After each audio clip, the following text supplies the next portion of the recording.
हम सभी के सदगुरु परम आदरणीय डॉक्टर दिवाकर माटे साहब के चरणों में मेरी साहिब बंदी, यहाँ मंच पर विराजमान हम सभी की गुरु माता जो इस पूरे परिवार को संभाले हुए हैं, उनके चरणों में भी मेरी साहिब बंदी। इस कार्यक्रम के संचालक आदरणीय बुल्हाने साहब, इनके चरणों में भी मेरी साहिब बंदी। यहाँ पर पंडाल में उपस्थित मेरे तमाम गुरु भाई गुरु बहनें, समस्त अध्यात्म प्रेमी, समस्त सत्संगी भाई, सभी को मेरी साहिब बंदी।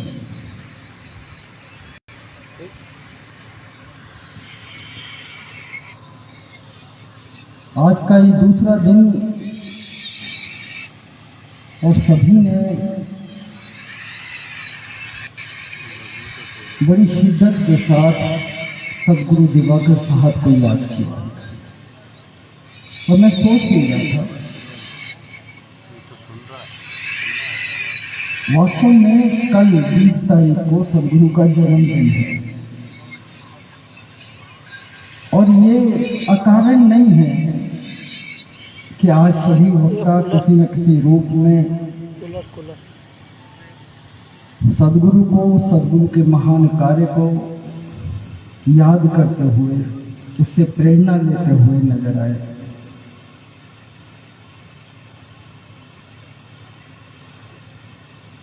अलग अलग विषयों को सभी भाइयों ने छुआ, अपनी अपनी बात रखने की कोशिश की।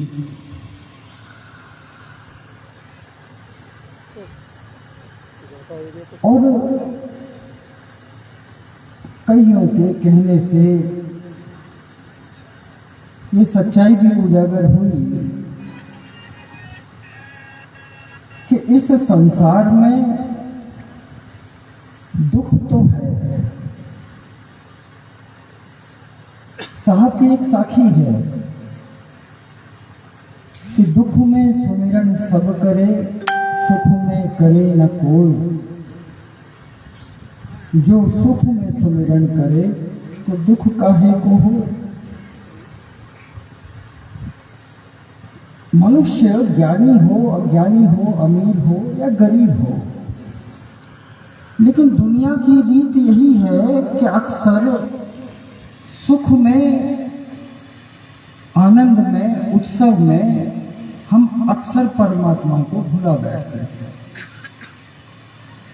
परमात्मा की याद कभी कभार आती भी है तो वो तब आती है जब ये जीव बेचारा संकटों से, दुखों से अपने आप को घिरा हुआ पाता है।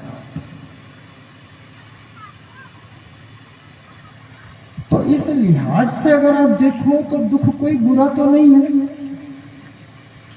कोई बुरा नहीं है। क्योंकि जो दुनिया में नजर आ रहा है, जरा कल्पना करके देखो कि यहां दुखों का अस्तित्व न होता, हम सभी के जीवन में सारा आनंद और सुख होता तो भक्ति भी नहीं होती, परमात्मा का विचार नहीं होता, इतने सारे मंदिर ना होते, इतने सारे क्रियाकलाप ना होते, पेंडोल खाली पड़े होते, महात्माओं की दुकान सुनी पड़ी होती। ये सब चल इसलिए रहा है क्योंकि दुख है। आदमी कोशिश करता है छुपाने की, साहब कैसे हो, सब बड़े मजे में है, कहने को तो हम कह देते हैं, लेकिन हमारा चेहरा, हमारे चेहरे के हाव भाव, हमारी भाषा, हमारे शब्दों का चुनाव हकीकत को बयान कर देता है। भाइयों बहनों, दुख छुपाए छुपता नहीं है।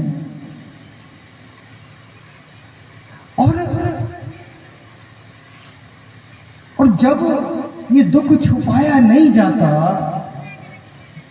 तब एक उम्मीद कहीं बचती है तो वो परमात्मा से। और इसीलिए देखिए कबीर साहब ने एक साथी बड़ी प्यारी कही, वो कहते हैं कि सुख के माथे सिल परे, नाम हृदय का जाए। सिल मतलब पत्थर। वो कह रहे हैं जिसे आप सुख कह रहे हो ना, यह भगवान मुझे सुख दे दे, तो इस सुख के तो माथे पर, इसके सर पर तो एक बड़ा सा सिल पत्थर लेकर के मार देना चाहिए, ये खत्म ही हो जाए। क्यों? क्योंकि नाम हृदय का जाए। परमात्मा की जो याद कभी कभार जो हम उसको याद कर लेते हैं, अरे वो भी चली जाएगी। ये सुख काम का नहीं है, ये तो उस परमात्मा को भुला देता है। ऐसी कोई भी चीज जो परमात्मा की याद को भुलाती हो, उसका रहना न रहना बराबर है। साहब कह रहे हैं सुख के माथे सिल पड़े, नाम हृदय का जाए, अरे बलिहारी व दुख की पल पल नाम रटाए। अरे मैं बलिहारी हूं उस दुख की जिसका आप विलाप कर रहे हो, आप आंसू बहा रहे हो, मैं तो उस दुख की बलिहारी हूं। क्यों? क्योंकि उसी के कारण तो साहब मैं हर पल उस परमात्मा के नाम को रटता हूं। तो देखिए सब कुछ इतना बुरा नहीं है। संसार की जो व्यवस्था है ना, इसको जरा बारीकी से आप समझोगे, समझने की कोशिश करोगे, तो हर एक चीज का अपना महत्व है। ऐसे ही माया पे आ जाइए। माया को हम चाहे कितना ही गरिया लें, ऐसी है वैसी है, लेकिन देखो माया भी आपको पाठ तो पढ़ाती है। वो कहती है कि तू उलझ, मुझ में ही उलझा रहे, तब तक उलझ जब तक तू इस मिठास के पीछे छुपे हुए जहर को न पहचान ले। जिस दिन इस मिठास के पीछे छिपे जहर को हम जान लेते हैं, तब माया का होना ना होना बराबर है, उसको गरियाना बेकार है। और इसीलिए देखो साहब कह रहे हैं, साहब एक जगह और कह रहे हैं कि सुखिया सब संसार है, खावे और सोवे। हमारी सुख की व्याख्या क्या है मुझे बताइए। हम संसारी लोग हैं, हमारे लिए सुख क्या है? पेट भर के खाना मिल जाए साहब, और जब नींद आए तो गहरी आए, कोई हमें उठाए नहीं। सुखिया सब संसार है, खाए और सोवे। खा लिया फिर सो लिए, उठे फिर खा लिया फिर सो लिए। लेकिन दूसरी तरफ दुखिया दास कबीर है, जागे और रोए। समझ रहे? लेकिन फिर भी कबीर शिकायत नहीं कर रहे हैं। वो दुखी है किसके लिए? जीव के लिए। देखिए ये अंतर होता है सदगुरु में और संसारी महात्मा। सुख की व्याख्या अलग है, कबीर की व्याख्या अलग है। ये अपने शरीर को लेकर के दुखी है, सदगुरु दूसरे के जीव की व्यथा को लेकर के, जीव के दुख को लेकर के दुखी है। इसकी सारी जुगत महात्मा की वो इसलिए है कि मैं इस शरीर को कैसे सुखी रख पाऊं, इसको सुखी रखने के लिए क्या क्या चाहिए, धन दौलत चाहिए तो कैसे कमाऊं, छल कपट करना पड़े तो मैं करूं, लेकिन कमाऊं, क्योंकि प्राथमिकता क्या है? अपने शरीर को सुखी रखना। मेरे हिस्से का दुख दूसरे के हिस्से में जाता हो, अगला भूखा मरता हो तो मरे, लेकिन मैं मजे में रहना चाहिए। साहब कह रहे हैं कि ना, दुखिया दास कबीर है, जागे और रोवे। मैं सोना चाहता हूं लेकिन सो नहीं पाता, उठ जाता हूं, उठ करके रोता हूं। क्यों? क्योंकि जीव दुखित देखा संसारा, तारण पठुआए हो।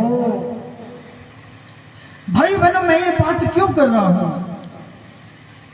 जिन सदगुरु को हमने आज याद किया ना, जिनका कल जन्मदिन है, परम आदरणीय दिवाकर साहब, कोई सदगुरु ऐसे ही नहीं बनता। कबीर सोई पीर है जो जाने पर पीर, जो पर पीर न जाने है, अरे सो काफिर बेपीर। क्या काफिर व्यक्ति सदगुरु बन सकता?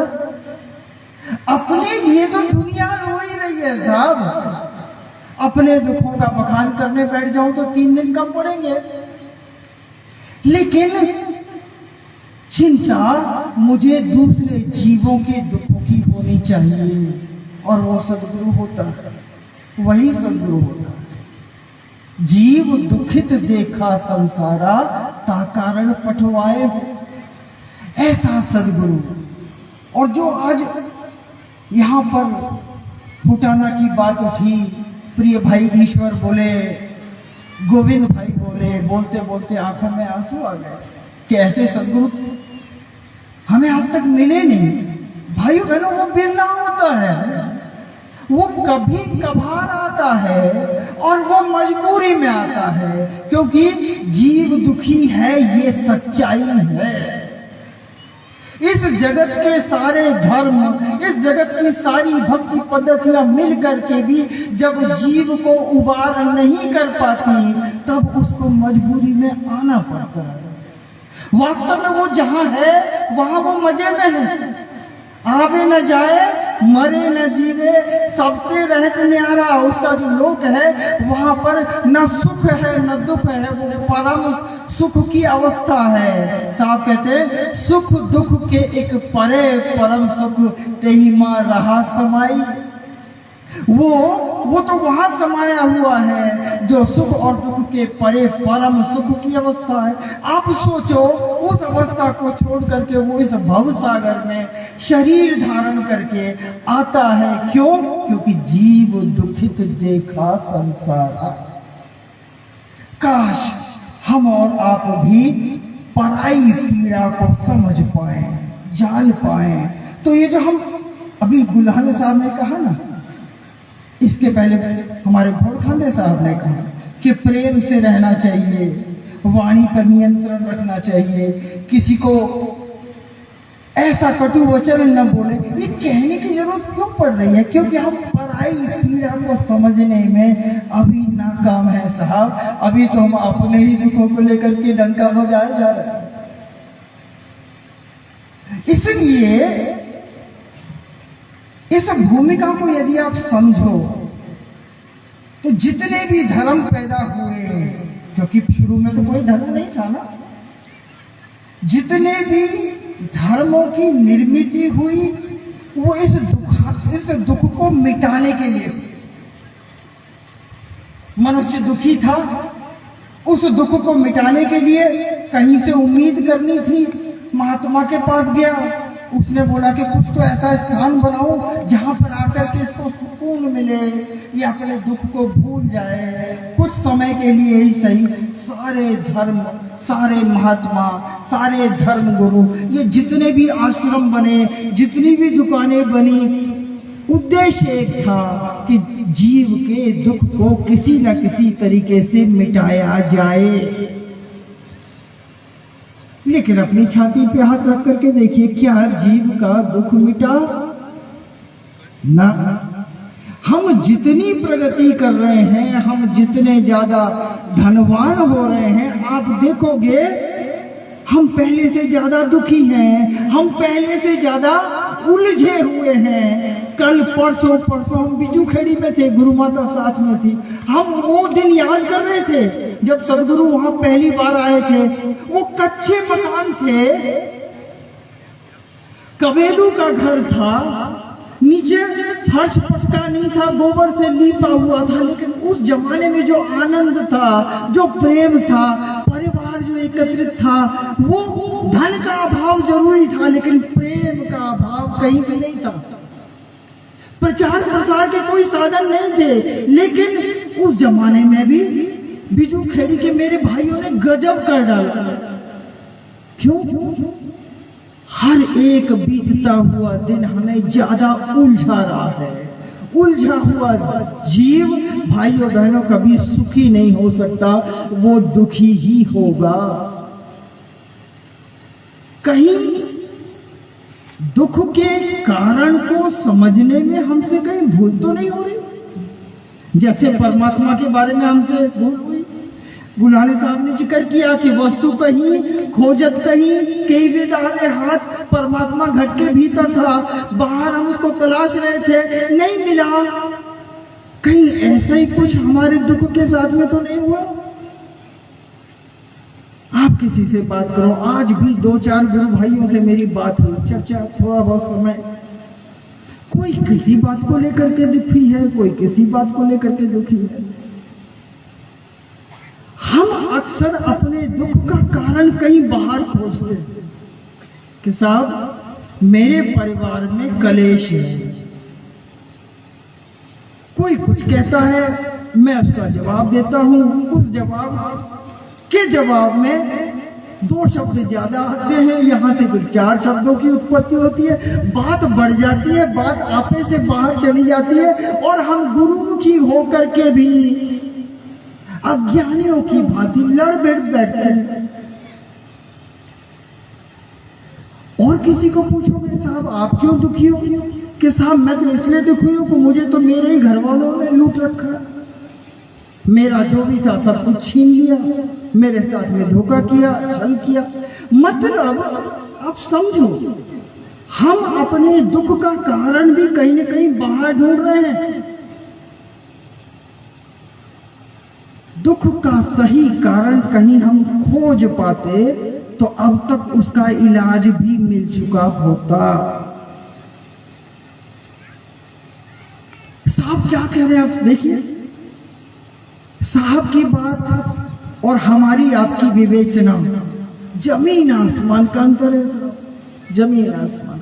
साहब क्या कह रहे हैं, तन धर सुखिया कोई न देखा, जो देखा सो दुखिया देखा। मेरे दुख का कारण ये नहीं है कि मुझे आपने धोखा दिया, मेरे दुख का कारण ये नहीं है कि मुझे मेरे परिवार ने धोखा दिया, मेरे दुख का कारण ये भी नहीं है कि आपने मेरे मान सम्मान को ठेस पहुंचाई। नहीं साहब, तन धर सुखिया कोई न देखा, जो देखा सो दुखिया देखा। मैंने शरीर धारण किया ना साहब, ये शरीर धारण करना इस दुख की जड़ है, जड़ है। काश मैंने शरीर धारण न किया होता, काश मैं परमात्मा से न बिछड़ा होता। वहां पर परमात्मा के अलावा तो कोई दूसरा है नहीं। जब एक ही है तो आप किसका मैं सम्मान करूं साहब, और किससे सम्मान की अपेक्षा करूं? जब अकेला ही हूं तो मैं किससे उलझूं? और जब मैं अकेला ही हूं, जब सब कुछ मेरा ही बनाया हुआ है, तो मैं किस धन को कमाने के लिए रात दिन दौड़ूं? ये सारी व्याधि, भाग दौड़, ये सब हमारे पीछे लगी क्यों? तन धर सुखिया कोई न देखा, जो देखा सो दुखिया देखा। लोगों को लगा साहब घर गृहस्थी में रहने से दुख आता है, बीबी बच्चे आ गए तो ज्यादा दुखी होता है आदमी। सन्यासी तो बड़े मजे में रहता होगा, उसको न कोई रोकने वाला न कोई टोकने वाला। लेकिन कभी आप उनकी भी व्यथा सुन लीजिए। साहब कह रहे हैं, अरे जोगी दुखिया जंगम दुखिया, तापस का दुख दूना, आशा मंशा सब घट व्यापे, कोई महल नहीं सोना। अरे ठाटे बाटे सब कोई दुखिया, का गृही का सन्यासी, क्या गृहस्थ हो क्या सन्यासी हो। साहब दुख तो हर एक के जीवन में है। क्यों है? क्योंकि शरीर धारण किया। भाइयों बहनों, जब तक शरीर रहेगा दुख रहेगा। वो जो एक प्रश्न आया था ना, ऐसी करनी कर चलो हम हंसे जग रोए, वो करनी क्या? वो करनी ये कि दोबारा ये दुख की जड़ शरीर धारण न करना पड़े। अब आप दोबारा छाती पे हाथ रखो और फिर दुनिया में जितनी भी प्रचलित भक्ति पद्धतियां हैं उनको टटोलो, महात्माओं को टटोलो। क्या जीवन मरण के चक्र से छुड़ाने में कोई मदद कर रहा है आपकी? ना। क्या हम हे महाराज ये शरीर दोबारा न धारण करना पड़े इसलिए मैं आपकी शरण में आया हूं, ऐसा किसी को बोलते हुए देखा ना। आदमी जाता है वहां पर भी तो वही घिसी पिटी कहानी लेके जाता है कि साहब बीवी कहना नहीं मानती, बच्चे आवारा हो गए, लेकिन इनको ठीक कर दे, मेरा शरीर तो बहुत बढ़िया है, इसको 4 दिन और दे। और फिर महात्मा भी कहता है कि चिंता मत कर, मैं अपने कोटे में से, आजकल ये चलन बहुत ज्यादा है, अपने कोटे में से 10-20 साल दे रहा हूं। साहब कहते हैं खबर नहीं या जग में पल की, और महात्मा अपने कोटे में से उम्र बांट रहे हैं कि आपको हंसी नहीं आती? महात्मा कथा सुनाते सुनाते कब वैद्य बन गए, कब डॉक्टर बन गए, पता ही नहीं चला। हर एक ने अपने अपनी जड़ी बूटी की दुकान खोल ली। अरे भैया आपको जीव को तारना था ना, कोई वहां गया साहब घुटने बहुत दुखते, ऐसा करना, ये तेल लगा लेना, वो कर लेना, इससे हो जाएगा। अरे महात्मा महाराज मेरा बच्चा फेल हो गया, फेल ना हो कुछ उपाय बताओ तो शिवलिंग पे ये चढ़ा देना। समस्या हमारी साधारण, हमारे प्रश्न साधारण, हमें जो महात्मा मिला वो भी साधारण, हमारे जैसा ग्रस्त। इसलिए सदगुरु भी आपको यदि मिला तो निश्चित ही आपके कर्म उज्जवल रहे होंगे साहब। ऐसे सदगुरु हर किसी से नहीं टकराता। आपके जीवन में सदगुरु का प्रवेश हुआ मतलब कुछ न कुछ है, कुछ धन आपने कमाया था। चल तन सदगुरु मिल गए, आत्म ब्रह्म लखाई हो। जब सदगुरु मिला, ऐसे नहीं मिला, इनकी दोनों की कहानी आपने सुनी, ईश्वर साहब ने सुनाई, गोविंद भाई ने सुनाई कि हमारा परिवार इतने इतने वर्षों से कबीर पंथ में था, सच्चाई नहीं मिली, अब जाकर के मिली। क्यों?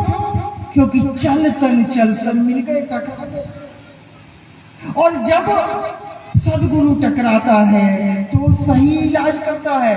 वो कहता है आत्म ब्रह्म लखाई हो, वो आत्मा को दिखलाता है। वो शरीर की बात नहीं करता, वो मन की बात नहीं करता। वो आपके ऊपर जो पारिवारिक संकट है कि साहब बुखार आ गया, मेरी याददाश्त चली गई, इसका कुछ इलाज कर दो, वो इन चक्करों में नहीं पड़ता। वो मेरे सदगुरु स्पष्ट कहते थे अगर ये तकलीफ है तो डॉक्टर के पास जाओ।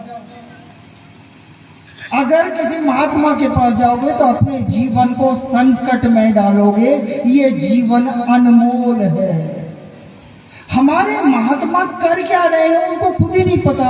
वो वैद्य हैं, डॉक्टर हैं, झाड़ फूक करने वाले हैं या परमात्मा से मिलाने वाले हैं, वो खुद नहीं जानते। इसलिए चारों प्रकार की सुविधा वहां पर उपलब्ध है। जैसे आप कोर्ट कचहरी में जाओगे ना, हमारे गुलानी साहब ज्यादा बेहतर बताएंगे, तो वहां पर छोटे मोटे जो वकील होते हैं वो बाहर तख्ती लगा के बैठते हैं और उस पर नाम के साथ साथ लिखा रहता है। यहाँ रजिस्ट्री का भी काम होता है, तलाक भी दिलवाया जाता है, ये भी करवाया जाता है, सारी लिस्ट। वैसे हमारे महात्माओं के पास सब चीज की का इलाज है। लेकिन दुख, कोई इस दुख को मिटा नहीं पाया। क्यों? क्योंकि तन धर सुखिया कोई न देखा, जो देखा सो दुखिया।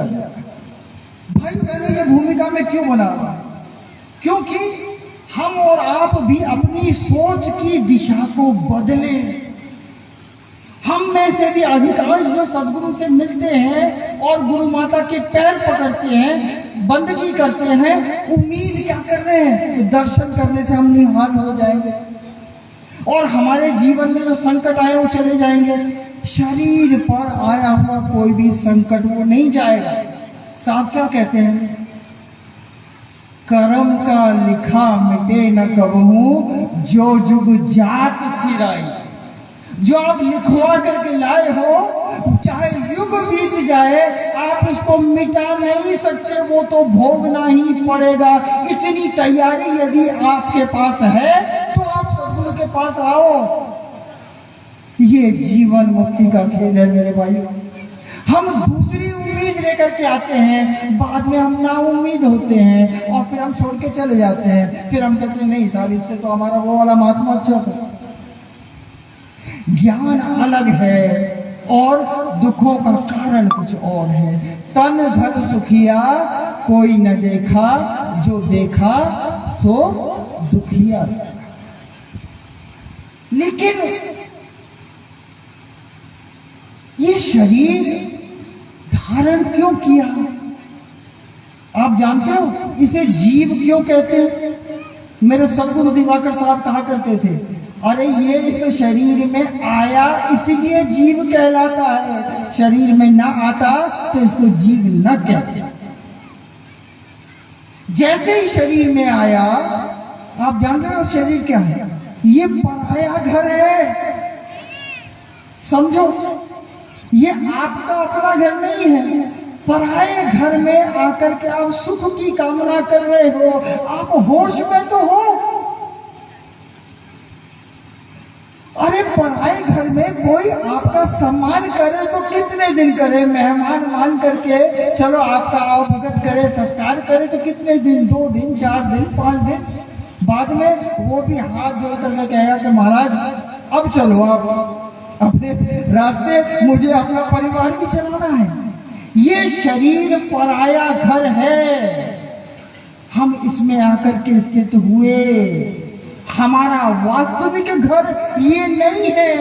साहब क्या कहते हैं? अमर, अरे जीव तू अमर लोक को, तेरा वास्तविक घर तो अमर लोक था जो तूने छोड़ा, किसी न किसी कारण से छोड़ा। परमात्मा ने तुझे वहां से जाने की अनुमति दी। वो अनुमति न देता तो कोई भी अंश यहां ना आता, लेकिन उसने बेचारे ने अनुमति इसलिए दी क्योंकि उसको अपने अंश पर भरोसा था। बाप को अपने बच्चे पे भरोसा होता है कि साहब कुछ भी हो जाए, बच्चा मेरा है, पीछे मुड़ेगा नहीं, साहसी है।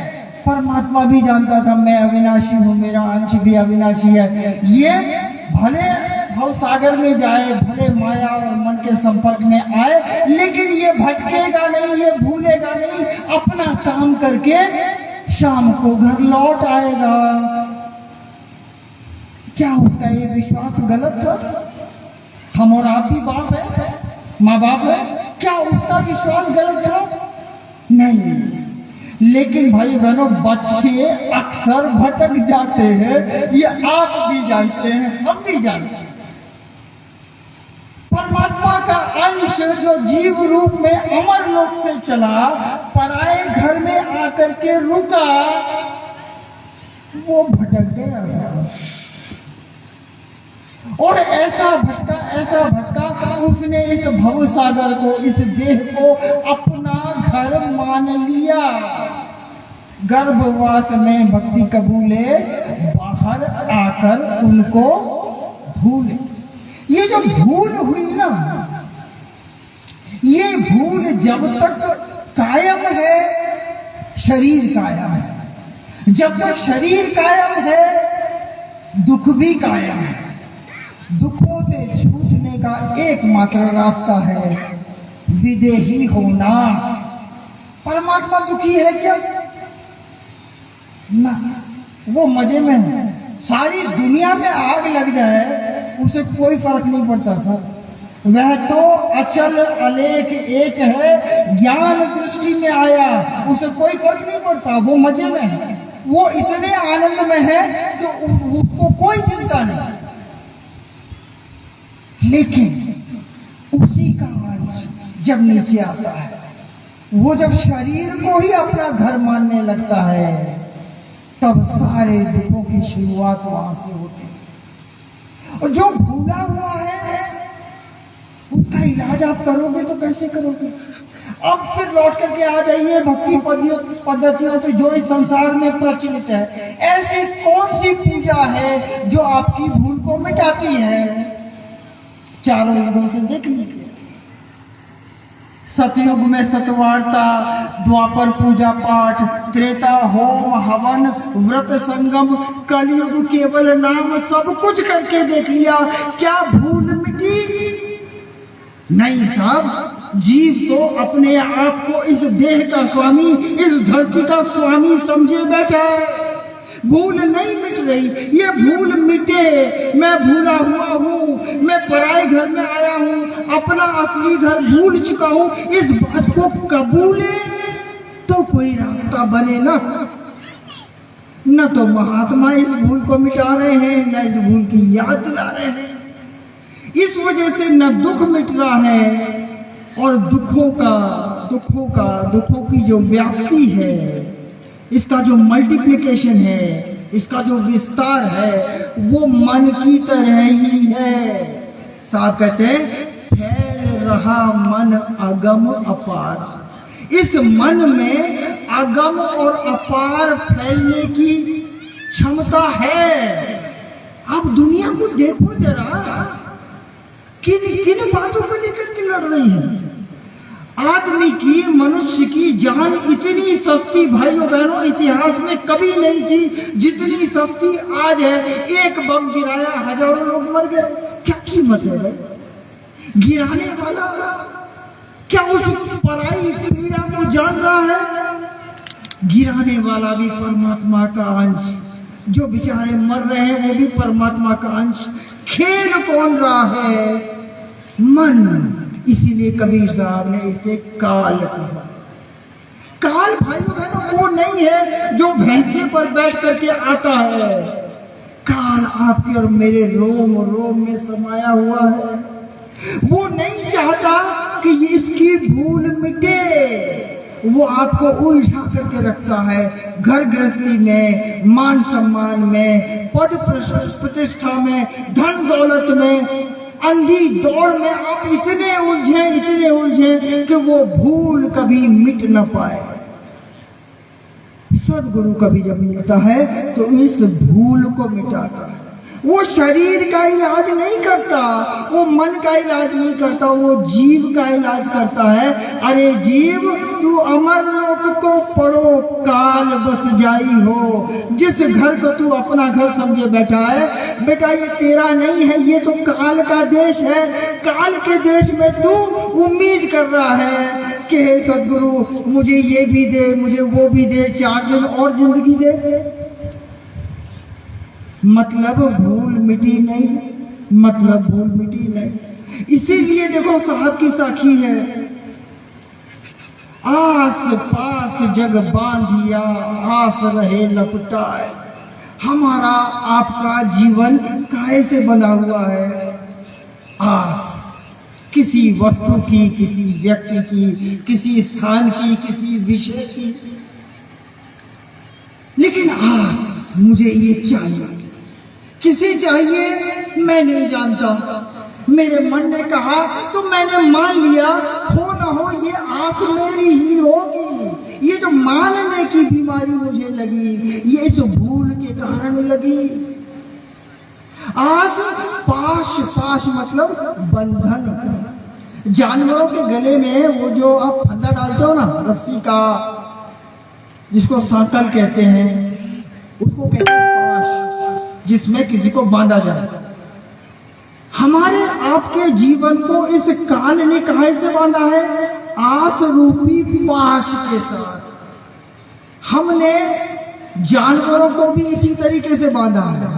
हम जिन बंधनों से जानवरों को बांधते हैं, वो पाश कम से कम नजर तो आता है, लेकिन हम स्वयं जिस पाश से बंधे हुए हैं भाइयों बहनों, वो तो कहीं नजर भी नहीं आता। हम कह रहे हैं कि हम आजाद हैं, मजे से घूम रहे हैं, मजे से जी रहे। नहीं साहब, हम बंधे हुए हैं। आश पाश जग बांधे, एक नहीं दो नहीं। इसमें सारे महात्मा भी हैं, सारे कथाकार भी हैं, सारे जितने भी अपने आप को महापुरुष कह रहे हैं, वो भी किसी न किसी आस से बंधे हुए हैं। आश पाश जग बांधिया। और आश काहे के साथ? या तो तन की या फिर मन की। इसके परे तो हमने कुछ जाना ही नहीं। इसके परे जब हम कुछ जानेंगे तब जानेंगे कि अरे ये आस मेरी नहीं है, ये तो इसकी थी। मैं तो इसकी आस पूरी करने के लिए अपना पूरा जीवन दांव पे लगा रहा था। आस पास जग बांधिया, आस रहे लपटा। मेरा आपका जीवन इस आस में, इच्छा में। लोभ किसे कहते हो आप? सोच के देखो। ये चाहिए, वो चाहिए, सब कुछ चाहिए, लेकिन जो चाहिए वो किसकी जरूरत है? शरीर की, मन की या जीव की? क्या अविनाशी परमात्मा के अविनाशी अंश को किसी चीज का अभाव है? होना तो नहीं चाहिए। यदि अभाव है तो फिर वो परमात्मा नहीं है, फिर वो परमात्मा का अंश भी नहीं है। हमने जानवरों को बांधा पाश से और हमने उनको नाम दे दिया पशु। पशु मतलब जो पाश से बंधा हुआ है। हमने अपने आप को नाम दे दिया मनुष्य। वास्तव में हम भी पशु हैं, क्योंकि हम भी पाश से बंधे हैं। हमारे पास नजर नहीं आते साहब। काम, क्रोध, लोभ, लालच, मोह, आशा, मंशा, तृष्णा, क्या है ये? क्या ये पाश नहीं है? क्या ये बंधन नहीं है? क्या हम इनमें बंधे हुए नहीं है? यदि बंधे हुए हैं तो हम मनुष्य कैसे हुए? हम भी पशु हैं। और इसीलिए कबीर साहब को कहना पड़ा, मानुष है नहीं कोई मुआ, मुआ सो ढंगर ढोर। 84 भरमत फिरे, टूटे न कर्म की डोर। साहब मुझे बताओ, क्या दो पैर पे खड़ा हो जाना, क्या मनुष्य जैसा चेहरा लेकर के घूमना, बोलना, क्या इतना मुझे मनुष्य साबित करने के लिए पर्याप्त है? ना, इतने से बात नहीं। मैं मनुष्य जैसा दिखता हूं लेकिन मनुष्य नहीं हूं। क्यों? क्योंकि मैं मर रहा हूं ना। कितने बार पैदा हो रहा हूं, हर बार मर रहा हूं मैं। और कभी भी मेरी भक्ति, क्योंकि भक्ति कोई नई थोड़ी कर रहा हूं, चारों युगों से करते आ रहा हूं। देखो, अच्छी कर रहा हूं मैं ही कर रहा हूं, बुरी कर रहा था मैं ही कर रहा था। गुलानी साहब ने अपना उदाहरण दिया कि 40 साल तक मैं सब वही कर रहा था। पहले के जन्मों में मैंने क्या किया? यही कर रहा हूं। सब कुछ मैं यही कर रहा था। सब कुछ करने के बाद में भी मैंने अपने आप को इस शरीर से आजाद करने की कोई जुगत नहीं लगाई। मतलब मैं मरा, पैदा हुआ, मरा। मानुष है नहीं कोई मुआ, मुआ सो ढंगर ढोर। जो मरता है भाई बहनों, वो मनुष्य नहीं हो सकता, वो पशु ही है। बारिश शुरू हो गई क्या? चल, वो पशु ही है। हम अपनी विचारों को, अपनी समझ को उस पशुता से ऊपर उठाएं तो बात बने। हमारी प्रार्थना, हमारी पुकार, हम कहते हैं सदगुरु का सुमिरन करना चाहिए, सतनाम का सुमिरन करना चाहिए।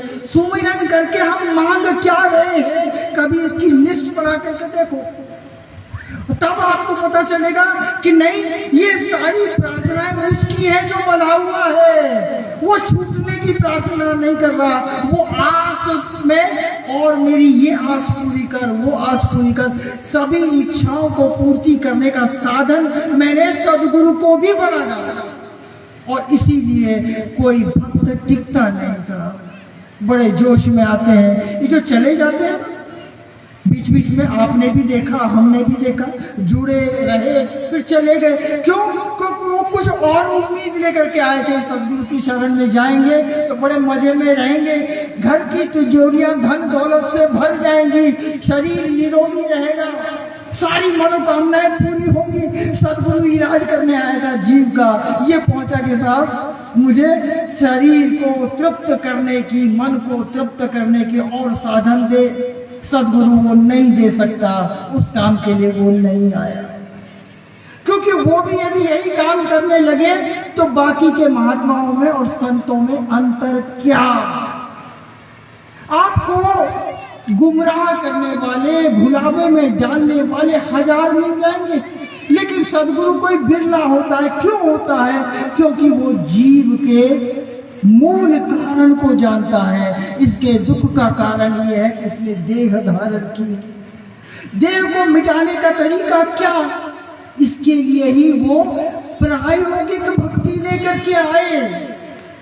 कबीर साहब ने, दिवाकर साहब ने कभी भी अपने शिष्यों को प्रपंच में नहीं उलझाया।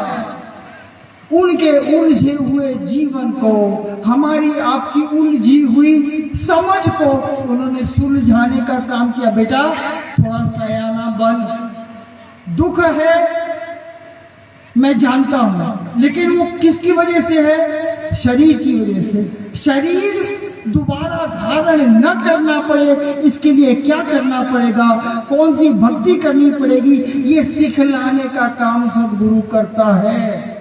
और इसीलिए वो कहते हैं, अरे जीते जी देख ले वह देश। कौन सा देश? जहां जो तेरा वास्तविक घर। अरे जीते जी देख ले वह देश, देखत देखत दीसन लागे, मिट गए सकल अंदेश। कुछ भाई बोलते हैं कि साहब मैं बैठता हूँ 10 मिनट 15 मिनट आधा घंटा, कुछ दिखता नहीं है, फिर उठ करके चल देता हूँ।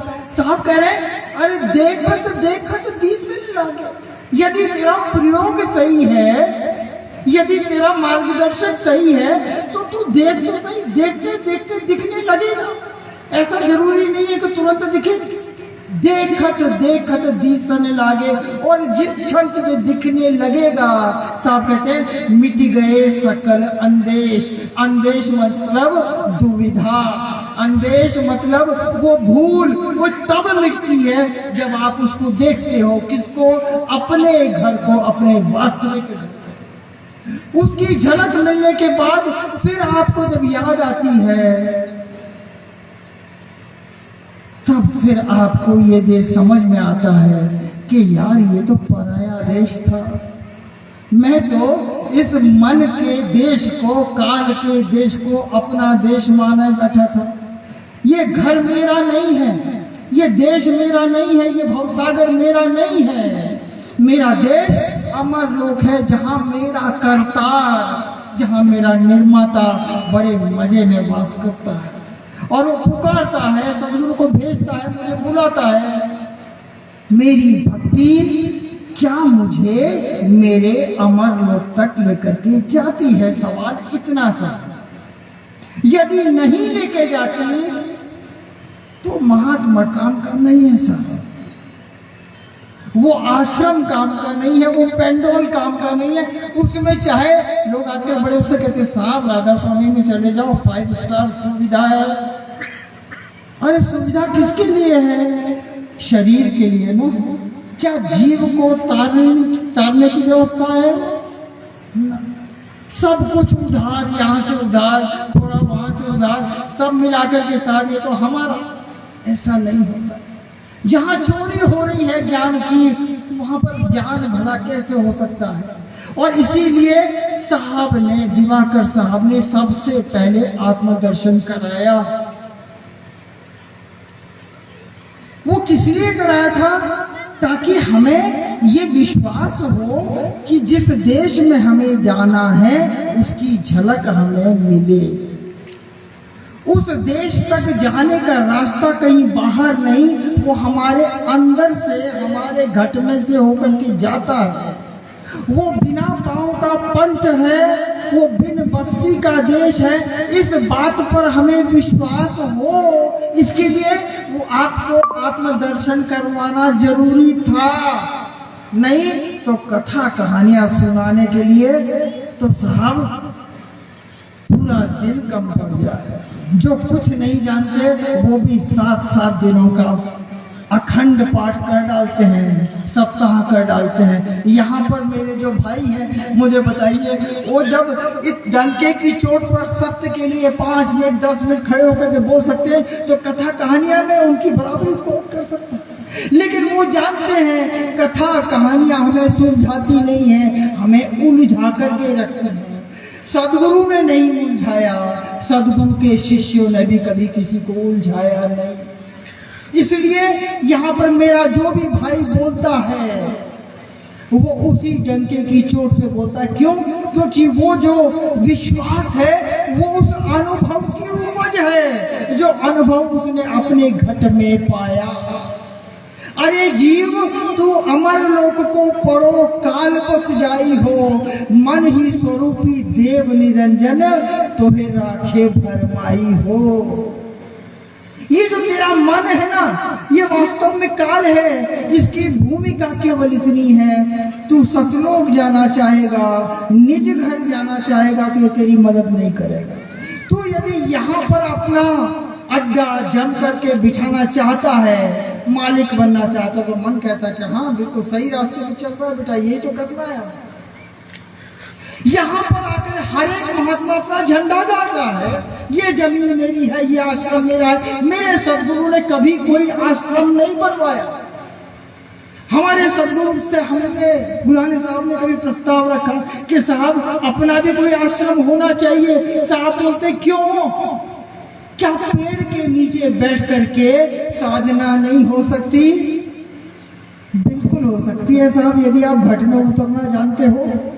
यदि आप घट में उतरना नहीं जानते तो आश्रम कितना भी बड़ा हो, कितना भी भव्य हो, कितना भी दिव्य हो, आप मूर्ख के मूर्ख ही रहेंगे, अंदर तो उतर नहीं सकते। सदगुरु ने कभी कोई आश्रम का समर्थन नहीं किया, और इसीलिए जब हम बनवा सकते थे, जब सस्ता जमाना था, तब हम नहीं बनवा पाए, और जब बनवाने की इच्छा हुई तो वो हमारी हैसियत के बाहर चला गया था। हमने हाथ खड़े कर दिए कि सदगुरु जो कहते थे वो सही कहते। हमने कारण पूछा कि साहब दिक्कत क्या है, आश्रम हो जाएगा, लोग आते हैं आपके घर में रुकते हैं, परिवार को तकलीफ होती है, गुरु माता परेशान होती है, इतने लोगों के लिए भोजन बना। बोले कोई बात नहीं, आश्रम बनाओगे, उसकी चौकीदारी कौन करेगा? हर कोई उसका मालिक बनना चाहेगा, उसका इलाज कौन करेगा? आपकी सूची उसकी ईंट में रहेगी, ये ईंट मेरे हिस्से की है, ये ईंट मेरे हिस्से की है। सूची फंसी संसार में ताते पर्वत दूर, सूरत समेट धरो घट भीतर, आठों पहर हुजूर। बात यदि सूची को समेट करके घट में रखने की है तो आश्रम की क्या जरूरत है? भाइयों बहनों, वो दिन था और आज का दिन था।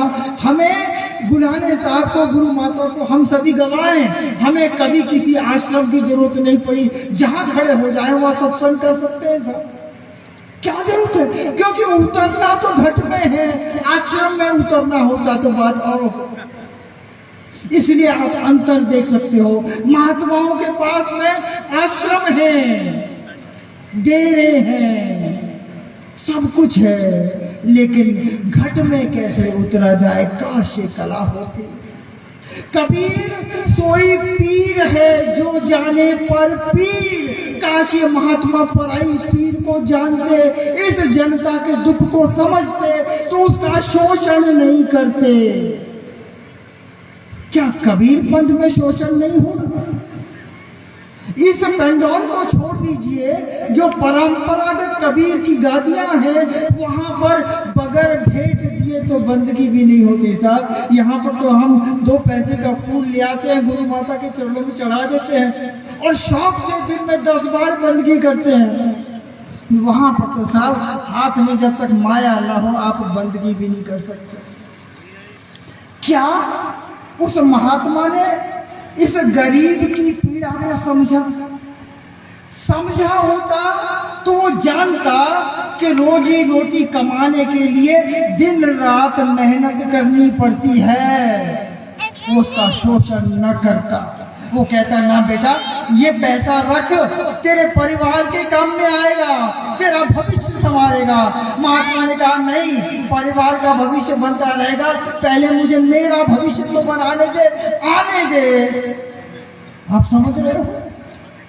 कबीर सोई पीर है जो जाने पर पीर। भाइयों बहनों, ये पराई पीर को नहीं जानते, इसलिए शोषण करने का अपराध डंके की चोट पे कर रहे हैं। उसके ऊपर कवर श्रृंगार काहे का चढ़ा रखा है? धर्म, आस्था, परंपरा, सम्मान। क्या ऐसा धर्म शोषण सिखलाता है?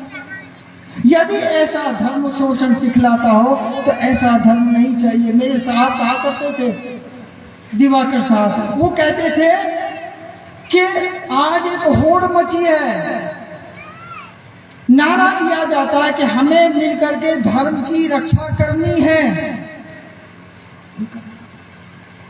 धर्म की रक्षा करनी है। और धर्म की रक्षा करने के लिए हजार लोग इधर के, हजार लोग इधर के, दोनों आपस में लड़ रहे हैं। हिंदू कहे मोहि राम प्यारा, तुर्क कहे रहीमाना, आपस में दो लड़ी लड़ी मुए, मर्म न काहू जाना। इनको लड़वाने वाला कौन था, कौन है? वही तो ज्ञानी है, वही तो ठेकेदार बने बैठे हैं। क्या जो पराई पीर को जानते हैं? मेरे सदगुरु कहते थे चाहे धर्म खत्म हो जाए लेकिन मानवता जिंदा रहनी चाहिए। हर एक मनुष्य में परमात्मा का अंश है, वो जिंदा रहना चाहिए। वो तरने के लिए आया है, उसे आप इस तरीके से लड़ा करके खत्म नहीं कर सकते। यदि आप खत्म कर रहे हैं तो आपने उस ज्ञान को जाना नहीं। कबीर सोई पीर है जो जाने पर पीर, जो पर पीर न जानही सो काफिर बेपीर। वो काफिर है भाइयों बहनों। अपना अनमोल जीवन किसी काफिर के हाथ में न सौंपे। भगवान ने हमें विचार दिया है, विवेक दिया है। भीड़ के साथ बहना आसान है, लेकिन अपने मार्ग को शोधना, खोजना और उस पर तटस्थ होकर के खड़े रहना, चाहे उसके लिए प्राणों की बाजी क्यों न लगानी पड़े, वो कबीर होता है। और ऐसे कबीर मेरे सदगुरु दिवाकर उमाटे साहब थे। उन्होंने अपने जीवन से, अपनी जीवन यात्रा से कबीर को अपने जीवन में उतार के दिखाया, जी करके दिखलाया। कबीर को तो हमने नहीं देखा, 600 साल पुरानी बात है, लेकिन जब दिवाकर साहब को मैं देखता था तो मैं कहता था कि हो ना हो कबीर भी ऐसे ही रहे होंगे, बुलंद, निडर, साहसी। और जब वो हम देखते हैं तब वो साहस हमें भी आता है। और इसीलिए मेरे जितने भी भाई जहां कहीं बोलते हैं वो बुलंदी के साथ बोलते हैं। क्यों? क्योंकि स्वार्थ नहीं है। आप बुलाओगे तो आएंगे, नहीं बुलाओगे तो नहीं आएंगे। कोई इससे हमारी रोजी रोटी थोड़ी चल रही है साहब। हमारी कोई दुकान चल रही होती तो हम वो बोलते हैं जो जनता को अच्छा लगता। सदगुरु वो करता है जो जीव के लिए अच्छा है, जो जीव को इस पराए घर से अपने वास्तविक घर तक ले जाने की दिशा दिखलाए, वो सच्चा मार्गदर्शक होता है। ऐसे सदगुरु हम सभी को मिले, हमारे जीवन में उनका प्रवेश हुआ। सही मायने में हम सभी धन्य तो उसी पल हो चुके थे। जो कुछ भी बचा है थोड़ा बहुत हमारा जीवन, उसको हम सदगुरु के कार्य में समर्पित कर दें। इससे बड़ा कोई काम इस जीवन में दूसरा हो नहीं सकता। बोलिए सदगुरुदेव की जय।